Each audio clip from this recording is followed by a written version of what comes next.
Well, well, well. How's everybody doing? Welcome back to the Hour of Power, the Hour of Truth. With your boy MattyB here on Talking Philly Sports with MattyB on the Edge of Philly Sports on this beautiful Monday night, June the 17th, 2024, at a little bit of, I guess, north of 10:30. I am a little late tonight. Sorry. Again, if you only knew what I've been into lately, if you only knew what I've had to endure lately. Schedule is very intense right now, and things are, I get like windows of time, and I have one right now, so better late than never. It's great to be back, not necessarily leading off your Philadelphia sports week at this point, but I'm in like the 2-hole, maybe 3-hole right now, possibly 5. So again, I still take that responsibility very seriously, and it's great to be back to talk to you on this interesting night for me. And I'm going to tell you why, because apparently I've been somewhat of a hot topic around the old EOP water cooler this week. And I have not heard any of this stuff in real time. I've been super busy. So somebody dropped me a message. Was it yesterday? And said I needed to check some things out because apparently they're coming for you, is what they told me. And I said, "Oh, who's coming for me?" And let's bring it on. All right, like I'm not used to that. So I went back and I was told to listen to certain shows to get an idea of what this was all about. So I did, and tonight I have an opportunity because honestly, I didn't know what the heck I was going to talk about because of what's been happening in my life personally. Just haven't really had much time. I've been following it, but I haven't really been deeply following Philadelphia sports over the past week or so because of my schedule. So I will, though, now that I've seen or listened to some of the things that have been said about me over the last couple days, have an opportunity to kind of get my dime's worth in on this too. So we're going to do that. We're going to also talk some Phillies, obviously. And then we got about 10 days away from the start of the NHL draft. Maybe we'll touch on that a little bit. And potentially, if there's still time, talk about the Eagles. But before we get started, I want to remind everybody on this program, this program is brought to you by the great people at Dolan's, Philadelphia Sports Strips, Sherry's Tickets, and Cherry Injury Law. Some fine sponsors for a fine program on a fine network full of a bunch of homers. So we're going to get into some things. But before we do, let's remind everybody that we're going to start this show off as we start every single show, and that is with your day in Philadelphia sports history. We're going to go way back to the year 1876 on this one, folks, because on this date in 1876, the first year of the Major League Baseball ever, year one of its existence, was right now, this season, 1876. And on this night in 1876, George Hall of the Philadelphia A's became the very first person in MLB history to hit 2 home runs in one game during its inaugural season. So, yeah, 1876 is when baseball began. The Phillies entered play in 1883 and then have won 2 World Series in that time. But, George Hall tonight was the very first player in Major League Baseball history to hit 2 home runs in a single game, and it was done on this night. During the inaugural season of Major League Baseball back in 1876. And yes, no, I was not there. Wasn't in the stands. I wasn't rooting old George Hall along. I read about that. So we can talk that. And so yeah, I wasn't there. Yeah, and the elephant in the room says he remembers that. He was there. If you were, man, then you're bigger hardcore sports fan than I am, because you've literally endured the entire 2 championships in since 1883, and I can't imagine what that pain was like. But yeah, there you go. There's your this day in Philadelphia sports history. Adam says, "What's up?" Hey, Adam, how are you? It's good to see you. Good to hear from you. I'm glad you're tuning in a little bit later than I usually like to come on. I think this is kind of a pre-planned thing by EOP. They're pushing me more and more to the late nights. They're pushing me more and more into that EOP after dark thing. And I don't know, man. I'll do it. Whatever I can do to help out the team, I'll do. But no. So let's get into some things here, but I want to also say before we do that segment, This Day in Philadelphia Sports History, was brought to you by Sherry's Tickets at sherrystickets.com or at www.sherrystickets. Wow. www.sherrytickets.com and Sherry's Tickets Town. Sherry's Ticket Town. Save 10. Maybe I'm not ready for this tonight. Don't forget, you're going to get great prices, no hidden fees. What you see is what you pay with Sherry's. And I guarantee you that, and you will also save an additional 10% off of your purchase when you enter the promo code EOP10 over at Sherry's Tickets. So head over there now. As soon as you're done listening to me, head over to Sherry's and buy yourself some tickets. I don't really care to wear. Just buy some tickets. It was a trying night for me, man. I literally just got off the field about 2 hours ago. I got hit 6 times, man. That was like a record. I've never been hit 6 times, and they were coming at me pretty hard. And it was, it was velocity and lack of command and control and lack of catcher ability was my downfall tonight. But it was a rough night for me, and it was like hot. I mean, man, I was sweating up a storm back there. Very hot night. I think the hottest night of the year so far for me. But yeah, so it's been a busy week. Oh, and I met Jake Arrieta tonight. For those of you who care, I met the bearded. Matter of fact, I umpired one of his games. One of his team. I did one of his games. Didn't know who he was until the end when we were walking off the field and my partner's like, "Hey, I'm gonna go get him to sign his baseball." And I'm like, "Who? Who you getting to sign a baseball?" He's like, "That guy over there." I'm like, "Well, who the hell is that guy?" He says it's Jake Arrieta. I'm like, "Oh." So not a big Jake Arrieta fan. Obviously, he came here to Philadelphia with a dead arm, but I ended up getting a baseball signed by him too. So pretty fun night in general. But anyway, back to the business at hand. So I want to address something here because that's what I'm going to do, and this is my time, and I get that opportunity. And I'm going to go ahead and address it right now. But on Friday night, I guess, was it Friday? I can't even remember if it was what day of the week it was, but I think it was Friday. I hosted the Fightins final. And it was the rain delay game. It was the 4-hour game that the Phillies ended up winning in 11 innings. And the first game of the Orioles series. And it was really a positive win for a team who up to that point had been struggling. And I made a note in my Broad Street Bottom Line to say that it's okay to say that they're struggling and not provide an oodles of excuses. Matter of fact, I believe I specifically targeted Al and said, Al was the proprietor of Big Al's Excuse Emporium. And I went into a litany of excuses of what he was trying to kind of sell you people on of why the Phillies were struggling. One of the excuses that he was really big on was the fact that the team hadn't been home in a couple weeks, that they essentially missed their mommies, right? That they were pining for home, that they had a problem. I guess they were staring out their hotel windows, crying, looking off into the horizon, wondering what's happening back in the Delaware Valley. Yeah, and they weren't, and they were, I guess, sidetracked by that. Another reason, I guess, he was all about it was the schedule in itself, the traveling back and forth through time zones, different countries, which could be taxing, I agree. But that apparently was another reason why the team couldn't, win, right? Or some of the other excuses. Oh, and of course, the number one fallback excuse of every baseball fan out there in the world is the umpires. Yeah, that's right. The umpires were out to get the Phillies, right? It was some sort of like the bad referee from the WWF that were out there, that were going to fix the games, man. Yeah, we got it in for them. So he was on about the umpires and his floating strike zone, which I still am wrapping my head around the concept of a floating strike zone because I don't know what it is. I've looked it up.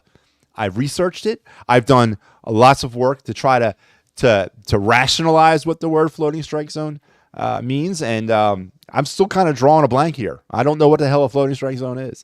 And I know he did explain it later on when he came back at me, and I listened to that a little bit. I didn't listen to all of it, but I listened to a little bit.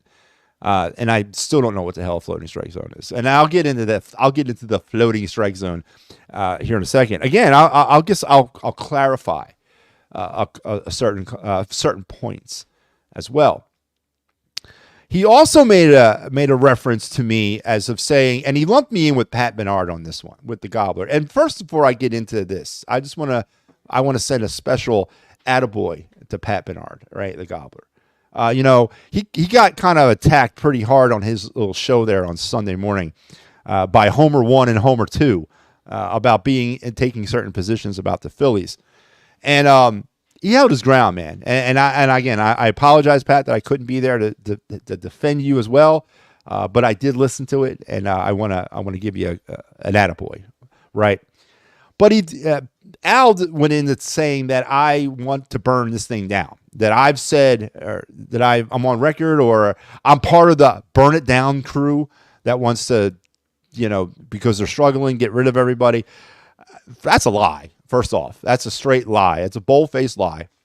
That's a reputation preceding itself moment here with me and Al. Those words have never come out of my mouth as it pertains to the 2024 Phillies. I've never said that. Matter of fact, quite the opposite. I've taken a more of a day-by-day, game-by-game approach on this baseball team, and I've been very pleasantly surprised by the way they've performed holistically.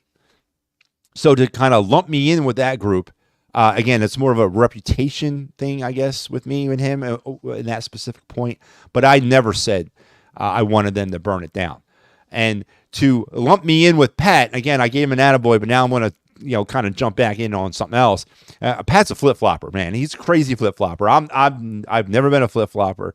I've taken a pretty hard line, whatever that hard line might be, and I'm pretty consistent with my hard lines. So don't compare me with Pat when it comes to that. So that's a lie. That's a straight lie. They're spreading lies about me as well. So I just want to clear the record there that I've never said burn down the 2024 Phillies because they're struggling. I have simply said that there's no sense or no use or no reason to look into excuses about why this team is playing bad and ignore the obvious reasons why they're playing bad. It would be great if they were not ever playing on the road, or it would be great if they could be with their mommy all the time. I mean, it's okay to say that they're not playing well because they're just not playing well. They were inadequately prepared to beat the Mets in London on Sunday.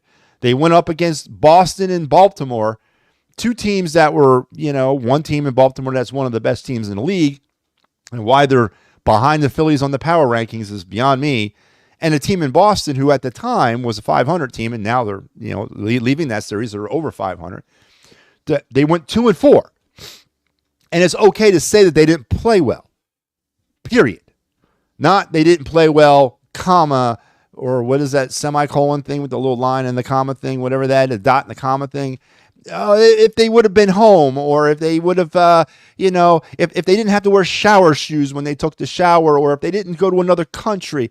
I mean, I take pride in being part of a fan base with Philadelphia sports teams that's hardcore.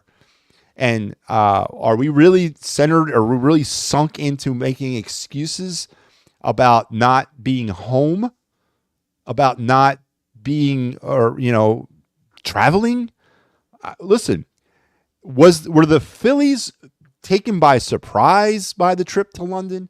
Did Major League Baseball not prepare them adequately enough and tell them, listen, you're going to London in June, so you might want to prepare yourselves?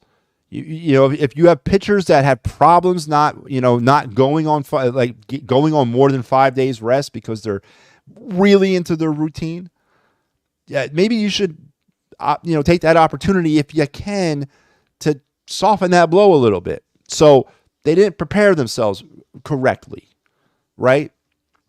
Injuries. I get that. Injuries are something that everybody deals with in Major League Baseball. Everyone deals with it in sports. And the Phillies have done it adequately, probably better than most teams this year on dealing with massive injuries. I'm not going to blame it. I'm not going to blame the injuries, because as a baseball team, as an organization, you as the general manager, and we'll talk Dave Dombrowski here, have to do a better job, or you've done an adequate job this year in making sure that there's depth within the organization to help you out through injuries. So I'm not going to use injuries as an excuse, because if they were not playing well through injuries, or if they were not maintaining a certain level through injuries, then the organization is not properly prepared. And that falls upon the team, not an excuse. So I'm never going to go down the road of excuses. And I carry a cross on this network, and I understand that. And I am 100% on board with it. And I'm not going to ever back away from that. And I am who I am. And I also was called a Philly hater at one point over the weekend by somebody. I'm not a Philly hater. The problem is I look at things that I see in front of my face. I don't make up little stories or little fantasy worlds to soften the blow of what I see. I see a baseball team that hasn't won 2 world championships since 1883. That's wrong. That's a problem, right? And again, in Al's world, and I don't mean to pick on Al here. I don't, because he is not alone on EOP. Man, you cannot swing a dead cat around here without striking a homer. You really can't. But and again, Al, if you're listening out there, and I see the comments going crazy, and I'm not looking at them, so I don't know who's talking, but I'm about to go check. But Al, I want to use you here.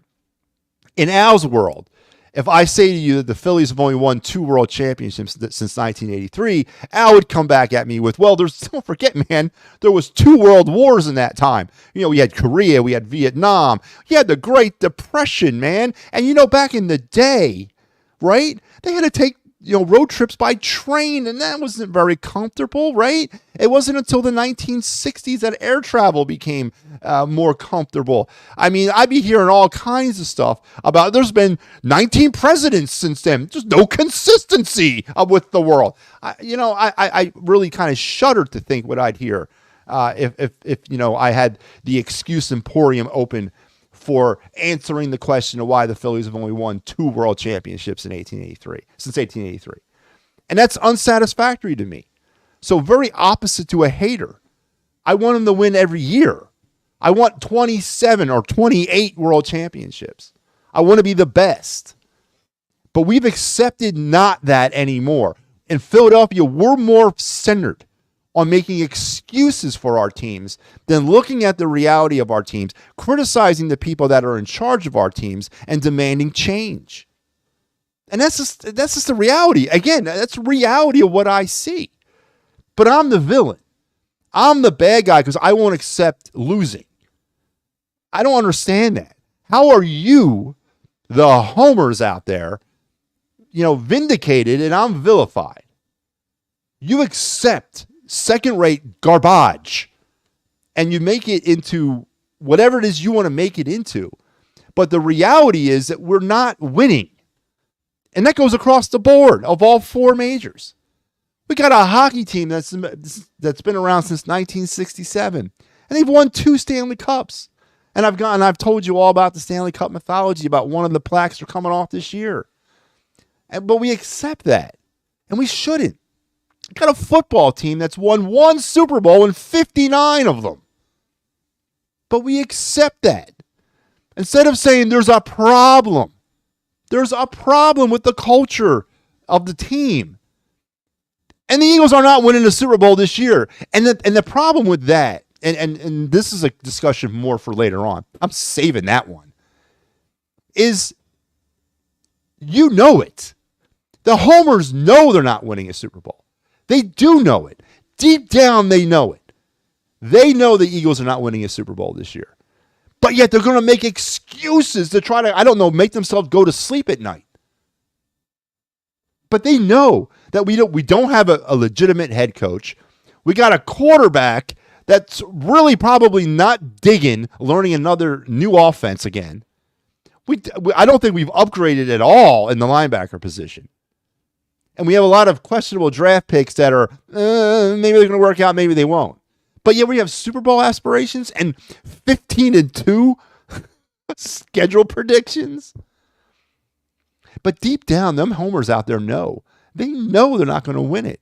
But they don't want to come off as me. They don't want to be singled out from the herd, right? They want to go right along lockstepping with everybody else. But deep down, they know, they're not winning a Super Bowl. You know that regardless if they go 11-7 or 12-5, whatever the case, and I say 8-9, but if they, whatever they go, it's not going to end. I don't even, what the hell is this in New Orleans? It's not going to end on the Superdome turf holding up the Vince Lombardi trophy. And ultimately, that's a failure. But we'll make excuses of why we did not do it. Not deal with the reality of why we didn't do it. We'll make excuses to soften that blow. But again, I'm the villain. I'm just telling you like it is. So I'm not a hater. I am a realist. It's bad. And we should demand change. So as far as the Phillies, and I kind of spun off into left field there, I have never once said that I think the Phillies should burn it down this year. No, I have not. I have not. But I'm also not going to sit here and tell you that the Phillies are losing because they haven't seen their mothers in 2 weeks, or they miss putting their slippers underneath their own bed. I'm not going to tell you that. I'm going to tell you they're not winning because they're not getting the starting pitching that they've gotten all season long. Their bullpen's been kind of up and down, and their offense has been really bad. Now tonight, they started off on a really great foot against the Padres. 9-2 winners, right? And that's good. Let's get it rolling again. But now, what about the crowd of you out there that wants to say, remember the defense of the team? Oh, they haven't played anybody good. Oh, it doesn't matter. We're just playing who were right out in front. And now we ended up playing two teams that were above 500 or at 500, and then in the Orioles. And we got kind of taken to school. I mean, is there anything to talk about there? Or are we going to glance over that because they had jet lag, right? Are we going to glance over that because the umpires were out to get us? Are we going to glance over that? And so I'm just trying to tell you that I'm not going to change who I am. I'm not. That's not never going to happen. And I'm too far gone into this right now to do that, or I'd come off as a complete dink, right? So I'm not going to change who I am. And yes, I will never make excuses for why we're losing. We're losing, or we were losing, because we haven't been playing well enough. And that's the bottom line. And don't lump me into a crowd of people and put words in my mouth that I never said as it pertained to the 2024 Phillies. I never said burn it down. Those words never came out of my mouth. And yeah, then let's leave the best for last, because I've been waiting because I've heard a lot of the umpire stuff too, right? Okay. It's got nothing to do with my own personal preference in life. It's got nothing to do with my professional choices. All right. This has got something to do with the reality, right? The umpires. And maybe you guys are killing me with these comments, man. Let me go ahead and look at some of these.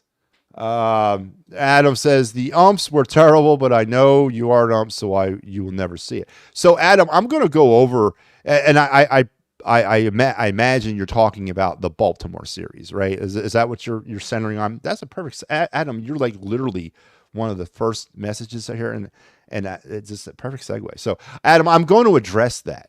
I'm going to address your terrible umpires. As I said, is this the Baltimore series we're talking about? I think it is. I remember that. I was there. Sauer says, Drew Schwarber. Yeah, he's getting there, man. He had a really good night. He didn't hit any home runs, but he did play well. Man, and listen, that's another thing. Now, Steve, here you are. Your name just popped into my mind because he says, I heard Al's side, now I get to hear this side. Yeah. you can hear. Listen, you can go rewind the tape, man. You can hear both sides if you like. But Steve, you said something tonight. As I was driving home from my baseball game, I listened to Mike, doing the Fightins final. And you mentioned something about Kyle Schwarber, about me giving Kyle Schwarber his due. If you listen, Steve, the last time I did the Fightins final, I did just that, right? I did give Kyle Schwarber his due. I said that I have not talked negatively about Kyle Schwarber much of at all this year, because what he's doing, he's hitting, for God's sakes. I don't really care that he's not hitting home runs. He's batting over 250. He's putting the ball in the play. I still don't buy him as a leadoff hitter, and I probably never will. But I can't be. I mean, he's been and I said this on Friday. I cannot believe that he's been one of the most consistent hitters in the Philly lineup this year. So again, know your enemy, Steve. Come at me with something better than that. I did give him his due because again, my eyes tell me to do that. So, and 18 hits. Yep, that had a really good night tonight, Star Wars. Absolutely. Floating K zone, disproportionately incorrect calls, called not by volume, but by impact and by distance outside the zone. Okay.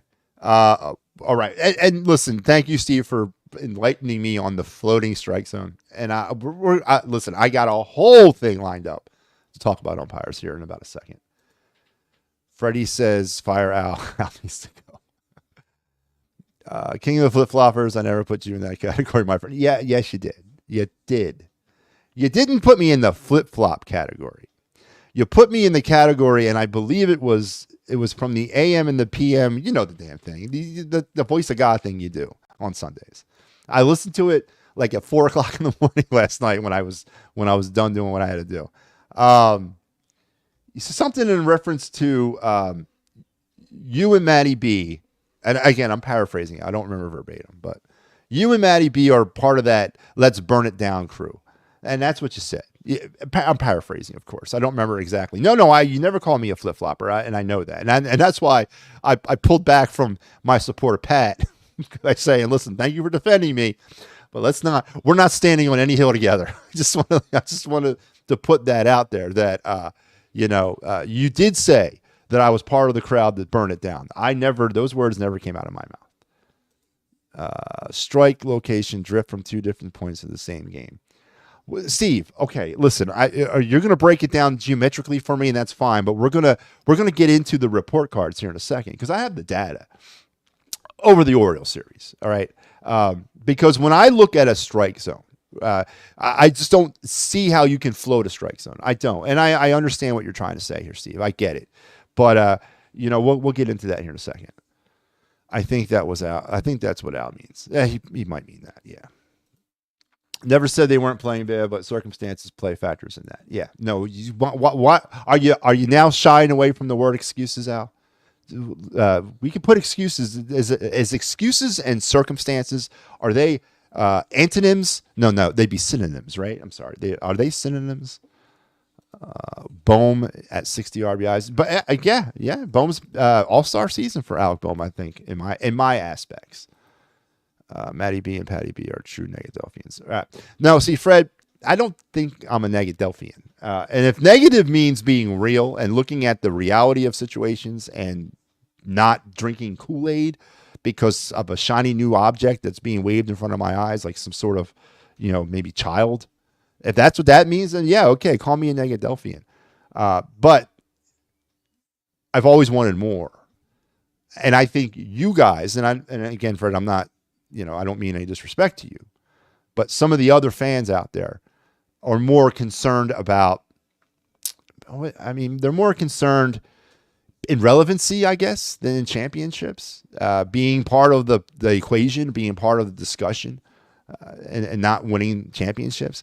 You don't win one Super Bowl in 59 attempts or 59 years of Super Bowls without being a problem. And I'm not saying it's all Nick and Howie. Obviously, it's not. But you don't win one and not have a problem. You don't win 2 World Series championships since the 19th century. Don't forget, it was the 19th century when they came into being and not have a problem. And again, it's not Dombrowski, all of it, but there's a problem holistically.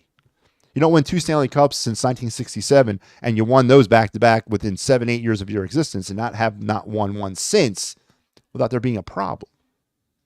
And you haven't won an NBA championship since I was 10 and not have a problem. But we're constantly trying to pull the wool over our own eyes by saying, it's, this is the reason X, Y, and Z. Yeah. And I'm not doing that no more. And until the hardware shows up, I'm not dancing along with them. And it's a shame because it's come at a personal price. I love the Eagles. And there was a time in my life where I lived and died with every minute of the Eagles season. Those days are over, man. Because what's happening with the Eagles, to me, is a microcosm of of our dysfunction here in Philadelphia sports. It's a dysfunctional, a bad culture, poorly run organization, but yet it has millions and millions of mindless, brainwashed followers that are not going to stand up for themselves and say, what you're doing here is wrong, what you're doing here is not working, and we're not going to win a Super Bowl this way. And I don't know how that's happened. I don't. I really don't. And again, I'm going to go back to Al on this. Al and Pat on Sunday. Pat was kind of going on about the Dodgers and the Braves, how they've had more productive seasons throughout baseball over the last couple seasons. And it was in reference, I believe, since the 2022 season. And the Phillies went to the World Series. And Al and Pat said, how can you basically say that the Phillies were a better team, than the Braves? I don't remember it exactly. It was late, but I do remember the gist of what I pulled from it was, holistically they were better than the Phillies, but the Phillies went to the World Series. And I remember Pat saying, the Phillies lost the World Series. And I do remember this exact comment coming out of Al's mouth. But the Phillies got further than the Braves and Dodgers did that year. If that is not summing up like homerism or summing up excusism, that's the problem. And that statement is the problem in Philadelphia sports these days. We got further than the Braves and Dodgers. None of us won it, but we got further, and we're taking solace in that. I'm not taking solace in that anymore. If it ain't the done deal, then it's a failure. And I don't know where I went off the rails with it and you guys didn't. I don't know where that fork in the road occurred, that I went down one way and the rest of you guys went another way. I really don't. But I'm not buying that because Pat's right. And I don't utter those words ever. He's correct by what he said. It doesn't matter that the Phillies went deeper in the postseason in 2022 than the Braves and Dodgers. What matters is the Phillies didn't win it. That's what matters. But Al was so, but they went further. Doesn't matter, man. And that's probably sums up my problem. I don't know. I think Al intended to articulate. Come on, man. It's 11:30 at night, man. What are we? This is Harvard. Articulate the cumulative effect of circumstances, some typical, some atypical, with a specific road trip. Why can't you just say he was making excuses, Steve? Because that's what he was doing. I carry a cross on this network. I do. Absolutely. And you can put that up there, man, because I carry the cross. I carry the cross. Did I say a cross? Okay, now you're going overboard. No, I'm not. I'm not going overboard. Great Depression. Remember that. I was there. Fire Nick. There you go, Star Wars. Get on board with me, man. And we're not making the playoffs. That's what I'm talking about. Realism. Sometimes truth hurts, man. Sports City has been affected with our over positivity, and if you don't fall in line with that, they clown you. Wow, man. Have I found my following? Am I starting a cult? Is MattyB now coming on board? I agree. Elephant in the room, absolutely, 100%. Eagles are a 10-7 team. Yeah, Steve, I can see 10-7. I can see 8-9. Matter's going to Phillies bullpen. Yeah, he might, but I don't know if they can afford him. I don't know if they can get him. They weren't winning because they needed perfect, and now they're mediocre outfield. Literally only Marsh is a keeper, and there needs to be learn how to hit lefties. Yeah, we'll get into that. All right. 14-3, not happening. Man, maybe I have found my spot here. Robo-umps are a must with a batter challenge. Robo-umps are a must with batter challenge. Yeah, I you know what? Listen, and we're, as I said, I'm saving the best for last here with the umpires. 11-16 will be because of Nick. 11-16? They don't play 27 games in a season. I don't think they can go 11-16. Am I reading that right? I don't know. And then Schwarber had 2 home runs. Yeah, he did. No, yeah, listen, Schwarber and Al, I don't know if you heard me say it. I think I did say it to you. I've backed off Kyle Schwarber immensely because he's been the only consistent bat. All right, so we're getting off topic. You guys are making me rant and rave. And I guess that's what a madman does. But listen, I did promise you guys one thing, and that was the umpires. So let's get into your umpires. And I'm not breaking down the last 70 some odd games. I'm not going to sit here and tell you that. But Al, and again, I'm paraphrasing. Al said in one of his swords he fell on with a retort to my umpire thing was, we crucify players around here when they don't perform well. Why can't we crucify the umpires if they don't perform well? Legitimate question. So I went back and I said, you know what? Let's look at the raw data. Let's look at the data. I'm not going to look at the excuses. I'm not going to look at the stupid little box on TV that has absolutely no value at all. And by the way, you and Mike are wrong when I heard you talk about the box yesterday. Was that yesterday? Is today Monday still? Tuesday? Monday? Yesterday. You said something about that it's not 100% accurate. It's not. It's 0% accurate. It's 0. And let me tell you what I mean by that. It's not recognized by Major League Baseball. All right. It's a graphic. It's something you create, Al. Like you do so many fine graphics here on EOP. That's exactly what that is. It's a friggin' graphic. All right. It has no astringent merit or value at all when it comes to calling balls and strikes. It's fodder for the mindless. All right. It's fodder for those of you who think you can call balls and strikes from your Barco lounger. Right. That's all it is. That's all it is. So I've compiled the raw data from the offices in New York City. That's right, the Major League Baseball offices in New York City. They put out report cards on teams every day, or umpires on every game. Every plate umpire gets a report card every game. And I'm going to go over some of the stuff from Baltimore real quick with you guys because I know we're running late and I don't want to keep anybody awake because I want to make sure you guys also have a good night's sleep. Those of you who sleep full 8 hours anymore, but the last thing I want to talk about before I talk about the robo, but the umpire cards is you retorted back, and I said this very clearly, and I mean this, that if you don't like what's happening with your umpires and with the state of your baseball game, then contact me through EOP, and I will send you on your way to being up. I will do that. Matter of fact, we can go on the journey together. And I got back was a cop-out. That's what Al said it was. That was a cop-out excuse or a cop-out answer for me to. It's not. That's actually not an excuse. It's a solution to a problem, but it was a cop-out. And I had to think about that for a second. And I'm trying to think, what does he mean? Why is it a cop-out? Because when in Philadelphia, where I was raised, and yes, on the playground is where I did spend most of my days, but not in West Philly. But in the 215, not in Delco. And I don't know what they were doing in Delco. I really don't know how Delco rolled back in the day. Matter of fact, as I said, up to about 5 years ago, I didn't even know what the hell Delco was. But in the 215, where I was raised, we were taught, if you don't like something, then change it. If you actually have a problem with something, then go in and change it or do something about it. Not sit there and throw spitballs from the back of the classroom. No, go up there and be the teacher and fix it. So it's not a cop-out. It's a reasonable solution to a problem if you feel that passionately about the state of the umpires.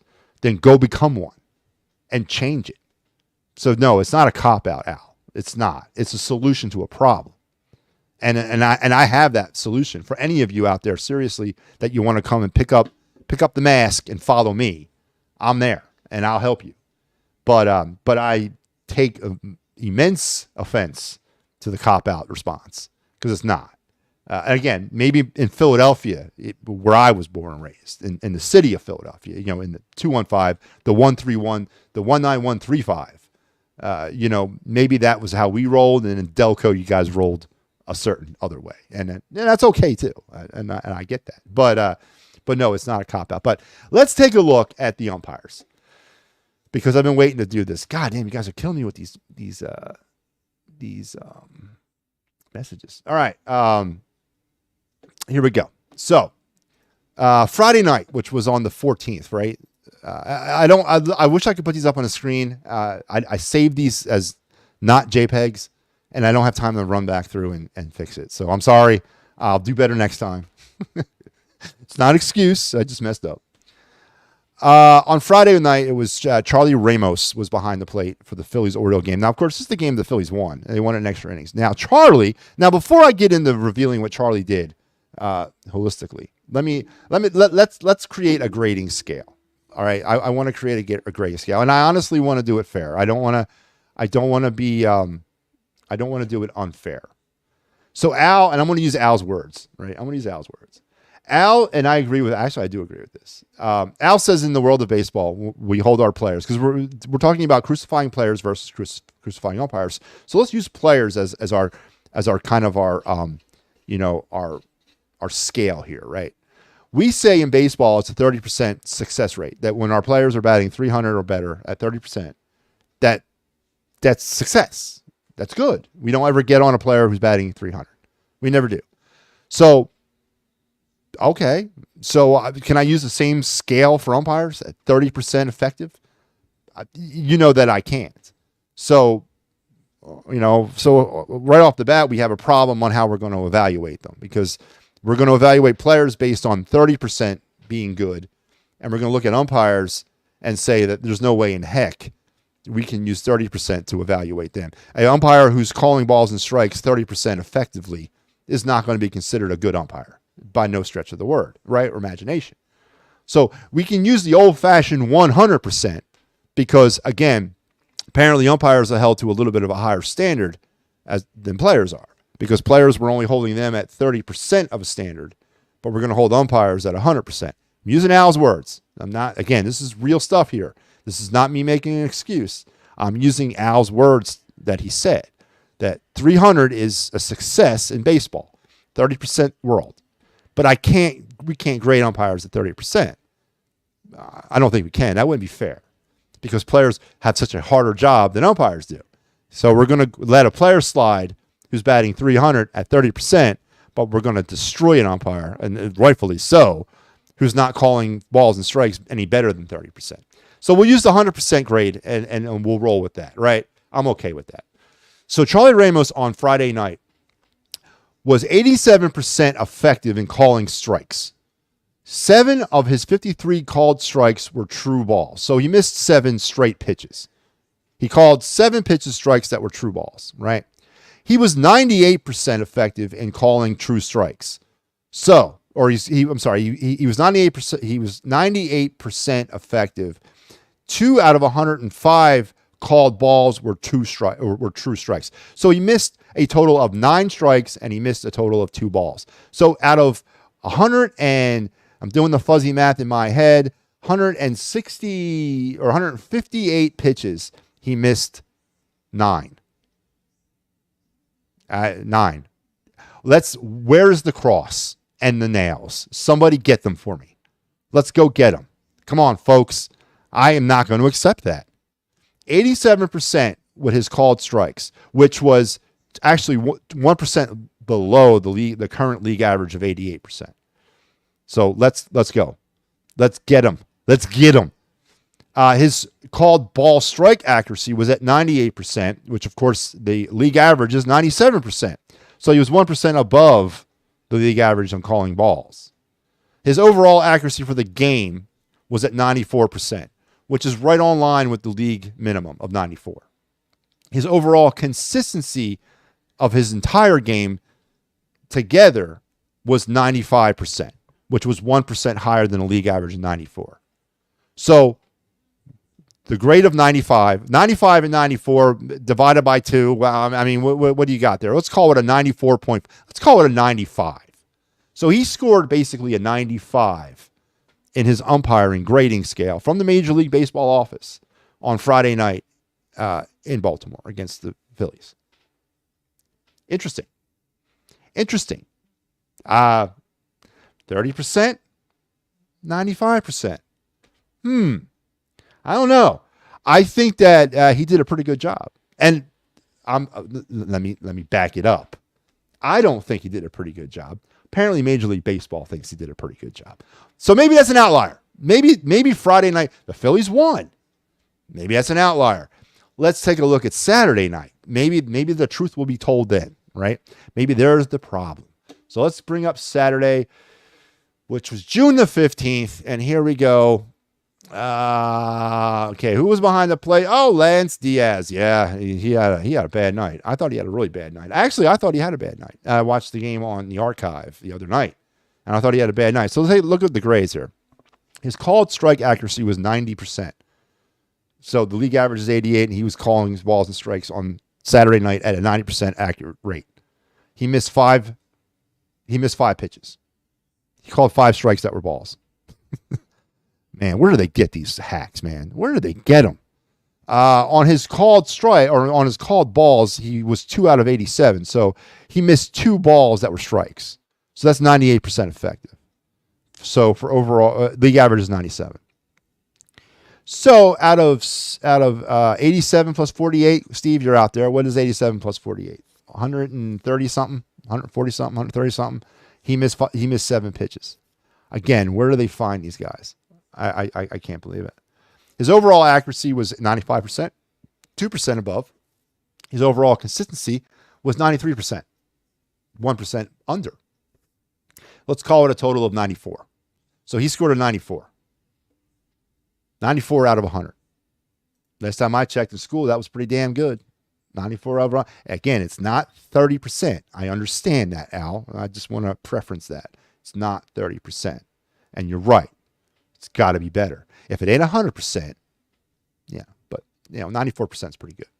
So let's talk about Sunday. Now, Sunday was, of course, the game where Rob Thompson got canned, right? And that was with Mr. Easterbrook, right? Was that his name? Mike Easterbrook or something like that? Yeah, Mike Easterbrook. There you go, Mike. How you doing? Now, he had a dreadful game. I watched that game. Zach Wheeler gave up 4 home runs in that game. It had to be because of the umpire, right? It had to be because of Mike Easterbrook. So Mike called 91% effective on strikes. He missed 4 out of 47 pitches. He called 4 pitches that were, out of 47, he called 4 that were true balls. So he missed 4 pitches. Lucky he still has a job today, man. On his called balls, he called 100 balls, and 2 of them were strikes. So he was 98% effective. So 98% effective in calling balls and 91% effective in calling strikes.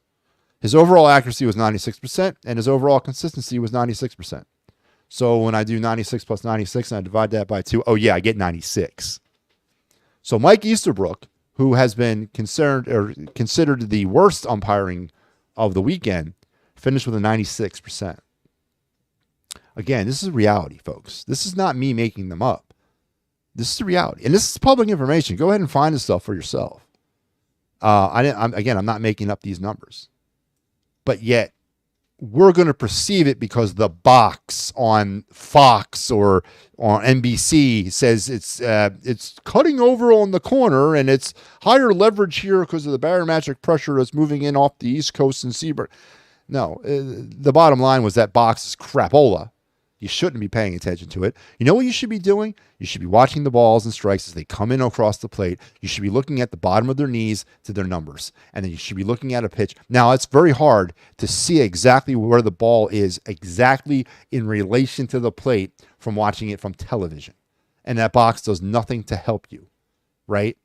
The best viewpoint in the stands or in the venue is right where the umpire stands, looking right over the catcher. So again, Al, I understand your point now.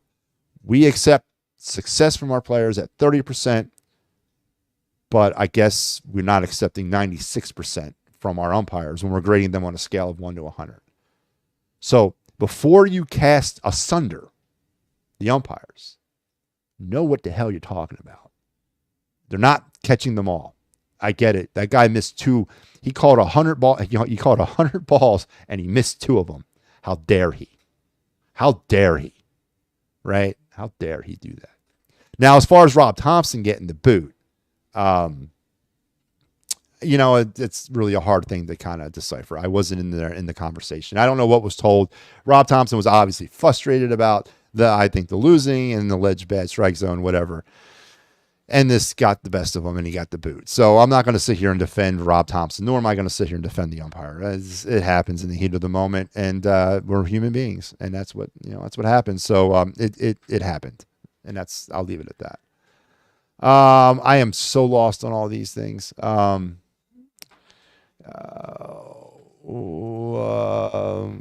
Cinnamons don't. That means, and Al saying Bohm is more All-Star votes. He should, absolutely should, and that's the right thing. His accuracy was 97, but the call strikes were 91. Accurate, be better. Okay, Steve. I'll relay that message again. I'll relay that message. And Lance Diaz is more sensitive than a cracked tooth with a missing filling. The arms are way better than he is. Again, that's opinion there, Steve. If you're better than the biggest rivals, it's a success. If you are better than your biggest rivals, it's a success. So are we better than the Dallas Cowboys? Last time I checked, the Cowboys have more Super Bowl championships than we do. And that's just reality too. Pat is right. MattyB, get the t-shirt made. Phillies will never have another World Series. I disagree. And I'm taking more of a day-by-day approach with this Star Wars. I think the Phillies will. I don't know. I like the fact that we're in it, and I do. I ain't gonna lie. It's a lot better being in it than not being in it. But at the end of the day, you're right. It's frustrating, man. 2022 was right there. We didn't do it. 2023, we couldn't even get back, and we really should have. So yeah, again, this is the reality of it, and it's frustrating, and I understand that. But when I want to be able to get into some websites, are you a robot umpire? But then I won't be able to get into it. I don't know that I'm not a robot umpire. No, I'm actually a person. I got it. Let's create MattyB Al robot ump. Al means artificial intelligence. You sure it's not Al? I mean, I think that's funnier. Stop comparing batting averages to umpires. Fred, I'm just using your boy's comparison, man. He's telling me that we should crucify umpires when umpires have a bad game, just like we crucify players.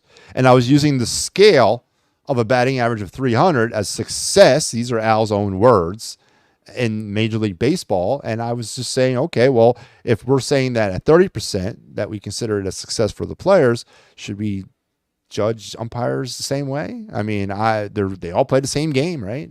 I'm just saying, man. I'm using your boy's words, not mine. Again, I'm using reality. Robots cannot not a higher standard, two different things. All right. Can't compare our baseball players to surgeons, 30% translate all the time. Well, but Al, you said in the world of baseball, it does. Again, I am taking your words. I am not fabricating an excuse.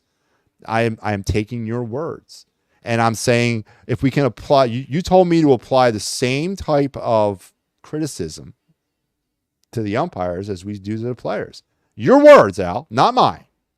So I did, and it doesn't seem like it averages out. It doesn't. Yeah, I'm sorry. Again, your words, not mine. That pretty good doesn't count.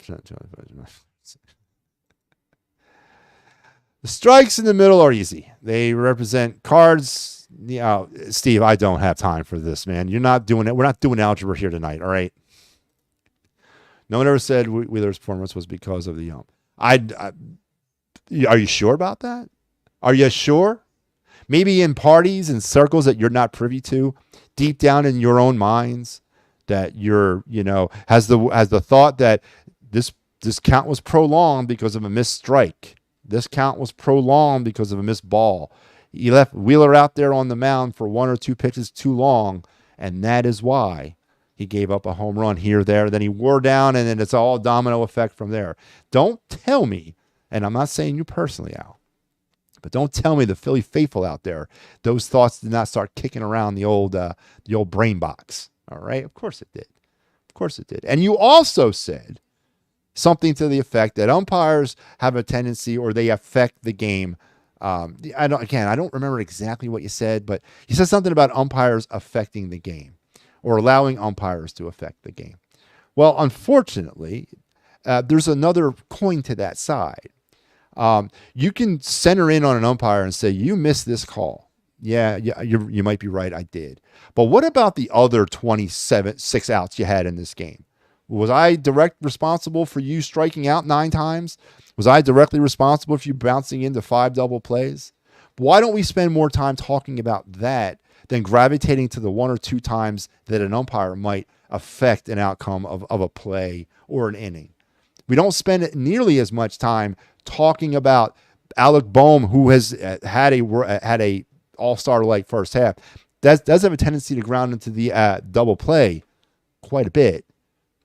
We're not talking about St. Bryce Harper, who's not playing up to snuff at all. We're not spending much time talking about him, but we're going to talk about the 1 or 2 outs that an umpire might have had their hands into. But what about the other 26 outs that the team squandered and couldn't get runs in? Again, we got to be fair about this stuff, right? And you're right, Al. We should crucify the umpires when they have poor performances, just like we do the players. 100% agree with you. But the scale doesn't seem to jive with any of that. But I do agree with you. He missed Stott getting hit, and he said he didn't. What the hell are you talking about? What does that mean? Why do umps always give the pitcher strikes when the catcher catches it low and then brings up the little bit? No, they don't. They don't always. That is a technique in baseball called framing. It's what catchers do to try to elicit strike calls. And sometimes it works, sometimes it doesn't. You have to have a really good catcher, because most of the times if you have a bad catcher at it, it literally looks like somebody caught the ball outside the zone and then they moved it back in. But there's masters at it out there that can do it very well, absolutely, really well. And it's called framing. But framing does not affect the raw data about where a ball was called in or out of the zone. Framing is just a tool that a really good catcher uses to goose the situation that maybe a pitch that's on the edge is maybe a little bit more in the zone. You're not going to be able to take a ball 6 inches off the strike zone and move it back in the strike zone and not make it look just like you just what you did. There's just no way. But it's called framing, and it's a technique. And good umpires know how to spot it. Good umpires know how to tell the difference between framing and a pitch outside the zone. And good catchers know how to make them not know how to do it. So it's a beautiful cat and mouse game there, Adam. What do you think of Angel Hernandez? I thought Angel Hernandez was had a lot of questions, right? I thought Angel Hernandez at the end of his career was pretty questionable. One of the things I saw about him is, aside from his balls and strikes, was that I think it was in the World Series where he missed like 3 straight calls at first base. I mean, they all got overturned. Listen, I agree. I mean, he wasn't great. He wasn't the greatest. No, he wasn't. You guys drove him away, though, so it doesn't really matter now. I said that makes baseball different, is 30% is good where most places it isn't. Okay, well then umpires are in baseball, though, right, Al? I mean, that's true, correct? Umpires are in baseball, too. So why is, if we're going to use 30% off of the players, an umpire who scores 96, that's way the hell up there on the chart there. And even if we're not going to use the 30% thing, 96 out of 100 is pretty damn good.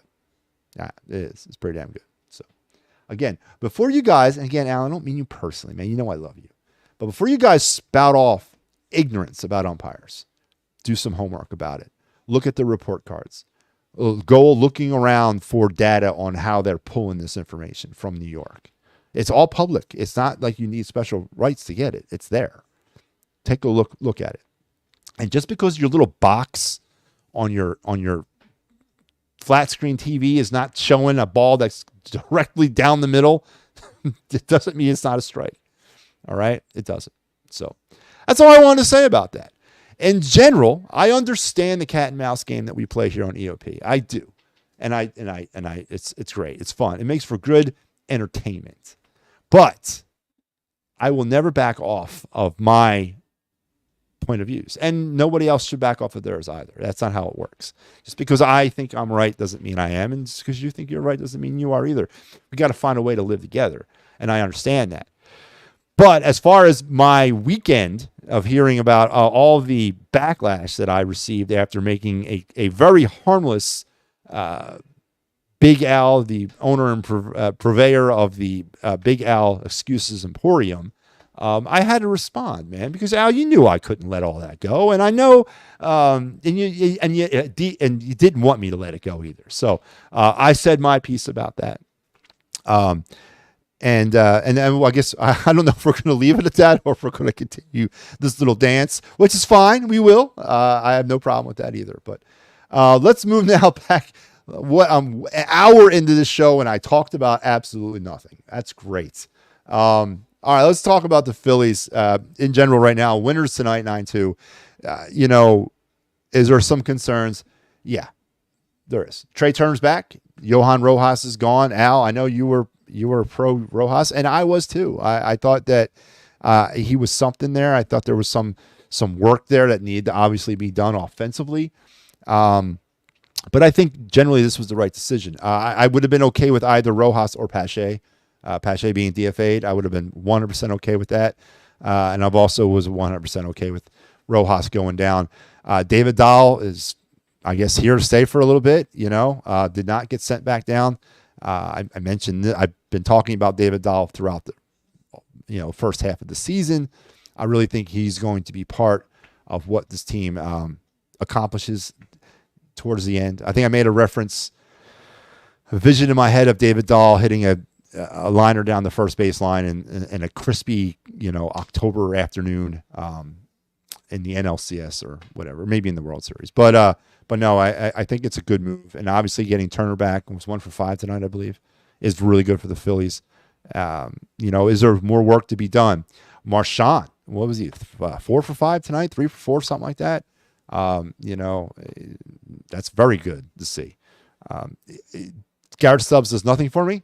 Why not hand it over to this kid? The only problem, of course, with this kid is how he can handle the staff. Is Aaron Nola going to listen to him? Is Zach Wheeler going to listen to him? And more than that, are they going to trust him? So there's definitely another part of the catcher equation there as they deal with JT being out. So, but it's all positive right now, and it's a positive way to beat up on a second-rate team in the Padres. But the question now is still out there, though. How does this team play against the upper class of Major League Baseball? They played a team in the Baltimore Orioles that are going to possibly be there, and they failed. I don't care how you cut it or hash it or what excuses you make. They failed against a team where they really, I thought a lot of us were looking at it. I was looking at it. I wanted to see where they would be. I really wanted to gauge the Phillies against the Orioles. Was it a watermark? Yeah, kind of. And I wanted to see where they were. And right now, I don't know, man, because it wasn't like they were losing 4-3 or 3-2. No, they got the brakes beat off of them on Saturday and Sunday. And they a hell of a win on Friday. But then they followed that up with 2 very poor games. So that question still remains, is what this team can do consistently against the upper crust of Major League Baseball. There's still work to be done here. What is our outfield going forward? And that's going to be a question that's going to have to be answered here soon. What does the outfield look like going forward? What is the bullpen configuration? Are we running this no roles, no defined role thing? I've said it before. I think that'll be the downfall of this team. So work to be done. You turn the page, though. You came home. You won the game against the Padres. It's a good start. We're going to get this thing rolling again tomorrow, and hopefully they can continue to go further, too. So what else do I have here? I think they made the right move, even though I liked Rojas. He may be the future. Yeah, no, and I agree with you there, Al. 100% agree. I think that you just needed more from that position. You needed more down there in the lineup from it just wasn't there. He needs to play every day down at AAA. Get some confidence. Everyone forgets this. Rojas never played in AAA. You guys remember that, or you know that. Last year they called him up from AA, and he bypassed AAA all entirely and went to the Phillies. He's never even played in AAA. So, yeah. I do agree. I was a Rojas guy until I saw the ineptitude of the bat dragging down his bat. Yeah, no, the offense was obviously the downfall of him, right? The offense was the downfall. 4 for 4. Who was 4 for 4? Was it Marchand? I thought it was 3 for 4. How do we have 3 catchers in this? How do we have 3 fast catchers? It's the position, Al. That's the way it is now. There's no longer, the prototypical Bad News Bears. What was the kid's name from that movie? Who was the catcher? That doesn't exist anymore. Yeah, that those days are over. I think catchers are better athletes than most position players because of what they got to do. Again, learning lessons with the knee injuries and the constantly, crouching down. I really think they have a lot of leg days as they're training to be catchers. Big win for the Phillies. Ellis won on Ellis. Hell, you been? You and Walter both are like completely like non-existent in my life anymore, man. And I'm worse off for that, Ellis. Come on. But yeah, big win for the Phillies tonight. Let them fail and learn in June. Listen, and again, and this is another part of this, and I'm going back to to defend myself about where I've been on the Phillies all season. I've been definitely taking a day-by-day thing with this, and I've never once said, burn it down. It's 162 games for a reason, right? And we're not winning the World Series anytime soon. And what I mean by that, time-wise, we still have we're at game 72, so we still literally have more than half the season. So you're right. It's concerning, but it's not like 5-alarm fire. But there are issues on this team, and there are things that need to be addressed. And if the playoffs were to start today, if today were the final day of the season, where would you feel about the Phillies? Are they ready? Are they ready to make a deep run? I mean, obviously they're not because they're still trying to figure out the outfield. So there are some situations. Was there enough done in the offseason? I mean, is it too late to talk about that? Did Dave Dombrowski adequately reinforce his team? I mean, he signed Whit Merrifield right at the end there of the offseason that bolstered the bench on paper, at least back in April or March or February, whenever that was. And it hasn't really worked out to date, but has he done enough? The outfield was a question heading into the season. It was. I meant to say his bat was dragging down. I'm working a lot. Well, Ellis, listen, man, I understand. Trust me, I understand what you mean. But as I said, your presence along with Walter's are much better here than not. So please, if you can, make some time to stop by and chime into all the shows. Okay. Playoff started today. O's wouldn't have Bradish. Yeah, they wouldn't. That's a good point. That's a very good point. And we wouldn't have JT. So yeah, touche. All right, let's get into some of the sponsors because I went way long, and I'm sure Al is fuming about a lot of other things. But where's that at? Okay, so Dolan's down there at 24 East Hours Ave, Ridley Park. Quizzo music, great times, memorabilia. Check out Dolan's and everything they have to offer. You never know who might fall through the front door. And if once you're done with Dolan's, you got to head over to Cherry Injury Law if you have workman's compensation, motor vehicle accidents, personal injury, criminal law. Give Dave a call at 610-565-0300 at www.cherryinjurylaw.com.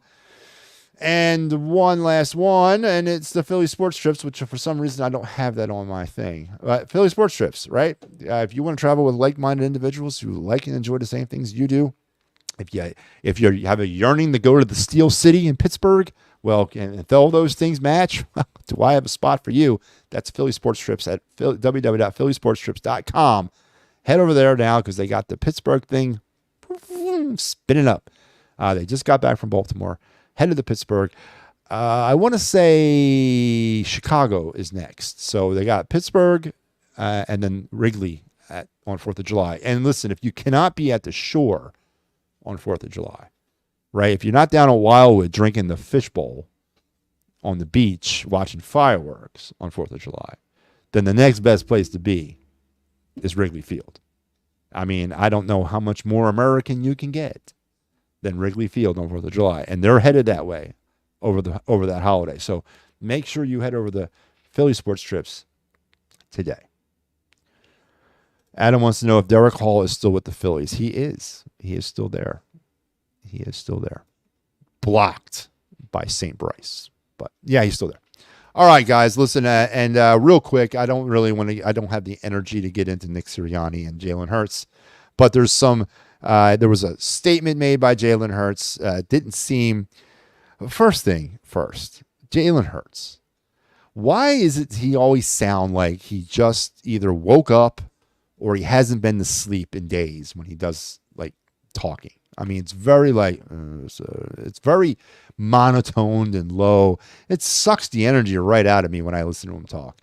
But apparently he was not given I mean, you can read a lot of things into things, I guess, but really not learning a new offense. And I don't know if he was rebelling against learning a new offense, or maybe he doesn't like the offense. I don't know, but there was some ire there. I thought I listened to it. I refuse to get deep into the Eagles right now because it's not football season. Let them lie. Let's talk some baseball. But it'll be soon, and soon enough I'll be able to have the strength to talk about that. So other than that, I mean, that was the big thing I took away from that, was that Jalen Hurts, who doesn't seem to be a creature that embraces change too often, is now concerned, maybe is the word I'm looking for learning a new offense. July and August are real tests for the Phillies. June was a teaser. And you know what? June, Steven, traditionally, 18-8 last year, I believe 18-8 in 2022 and 2023. So far this June, they're 9-7. That's right, 9-7 so far this June. And there was some concern about that, because we needed June in 22 and 23 to be that way, because we had gotten off to such terrible starts. This year we didn't have that terrible start. And I think a lot of people, though, were factoring in an 18-8 June, and that could still happen, but they were factoring in an 18-8 June to go along with the last couple of 18-8 Junes that really, propel us through the stratosphere. But it hasn't really worked out that way. June's been almost a 500 month for this team. And again, that's been the worst month they've had all season. They had 9 losses in, I believe it was in April, and they had 8 losses in May. I think it was 8. And now we're up to 7 in June, and we're halfway through it. So, yeah, I mean, there's something to that, right? Is that the reality? Is that the data? Is that the raw data that you see in front of your face, or is this me making excuses? I don't know. Would you say Jalen is making excuses? No, I think Jalen is scared. I think he's scared. He's frustrated. He's frustrated of once again having to learn another new offense. And then you know what's the funny part? And Al, man, thank you. The funny part of this whole thing was about a year ago, right? About a year ago. And I need to start saving this stuff. I heard everybody on this network. And again, Al, I'm not saying you because I don't think it was you, but a lot of people gushing over the fact that Brian Johnson had the relationship that he had with Jalen Hurts, throughout his formative years. And that we're going to be surprised at what kind of guru of an offensive coordinator, because of that closeness that Brian Johnson and Jalen Hurts had. We don't talk about that anymore. It's funny how that's kind of fallen off the wayside after that disaster of an offensive coordinator. Brian decide, man, he's going to bring these new innovative ideas. I remember that was all we talked about last summer, was how it was going to be amazing with Jalen Hurts and his fraternal or his familial connection with Brian Johnson, and what Brian decides going to bring. I mean, and now here we are a year later, revving up Kellen Moore and Vic Fangio the same friggin' way. So again, who's the crackpot here? Is it me? I mean, but no, I don't think he's making excuses. I think he's scared, honestly. Jalen has so many uhs and knows, and maybe giving us Canadian citizenship. That's the line of the night, Steve. There you go. You got it. Good job, Steve. Good job. But anyway, that's my Eagles stuff. Flyers, we got the draft starting. The Stanley Cup Finals are wrapping up. And we got the draft beginning here on June 28th. And we will have the draft for you. That's right. I'm going to somehow find the time in the day to do a draft night. First round of the NHL draft. Me and some of the other Clear the Ice members will be back on June 28th to do live first round coverage of the 2024 NHL draft from Las Vegas. And, all the teams will be in attendance, to include the Utah Hockey Club. You guys know that they've officially named them that until they can properly name them. So the Utah Hockey Club, formerly known as the Arizona Coyotes, will be in the draft. So it's interesting stuff. That's riveting right there. Al said he was actually afraid of the closeness. Again, I don't remember what your take was on it. We have to give the draft meeting. Yes, we do. We do. Is this something you need to put on my show, Al? Is that you could have dropped me a text on that? Is there anything else you want to pick up something at the grocery store while I'm at it, Al? I mean, you can drop it right in here. I mean, I got a couple hours to burn before I got to get back on the fields, man. Send me out to Wawa. All right. Listen, folks, I want to thank everybody for tuning in as we are now into Tuesday morning here on the program. Thank my sponsors, or our sponsors here at the Edge of Philly Sports. Dude, why are you doing this? Why are you putting that? Why are you putting that in this? I got it out. We got to talk about the draft meeting. How many Super Bowls does Fangio and Moore have? Yeah, I think they have just about as many as they have, less than the Eagles. All right. All right. I'm going to wrap it up. Thank you, everybody, for joining me. And I want to thank Dolan's Philly Sports Trips, Sherry's, Dolan's Cherry Injury Law, Sherry's, and Philly Sports Trip for being fine sponsors, and for you guys out there for staying up with me here on into midnight on Tuesday morning. Great show, great stuff to get, opportunity to get my 2 cents in. And I don't know if this is over. It might or might not be. We'll stay tuned for that. But I think I have valid arguments. I do. I do. I know who I am, and I know what I am. But, don't be putting words in my mouth saying that I wanted to burn it down. I never said that. But all right. Oh, that's right. Yeah, that's right. You did just get in from the Phillies. So Big Al was down there covering the Phillies. But make sure and I'm sure he's already uploaded stuff. So make sure you're checking out our social media, as Al was down at the Phillies game tonight covering them. I'm sure we'll have some locker room coverage and some interviews with some players and potentially Rob Thompson as well. So make sure you're tuning in. And also make sure you're tuning into everything that's happening here on the Edge of Philly Sports. We are at the beginning of the week, and here's a weekend glance of what's happening here. Tomorrow you got Trending in the AM on the Shane page, Fairway to Heaven, Birds of the Round Table, Chalk Talk, and the Fighting's Final, wrapping up your Tuesday. It's 1, 2, 3, 4, 5, 7 shows, man. We almost have enough to do a whole day. Yeah. We need to have that conversation too. You keep on putting that off with me. I brought that up to you in August of 2022. I don't know if you remember that. And we still haven't done it yet. But anyway, but yeah, everything that's going on here on the Edge of Philly Sports. Make sure you're tuned in, and make sure you check me out next week. I'll be back 10:30, I guess, is when I'll be back. Listen, I had a guest. I did. I had him, but I just can't wiggle into 8:30, man. It's tough. It's tough. Al, so I had him. He was down. I couldn't get in. I couldn't get in at 8:30. So, but he's working with me. So stay tuned. All right. We'll talk later. Until we talk again, everybody. That is the news, and I'm out of here.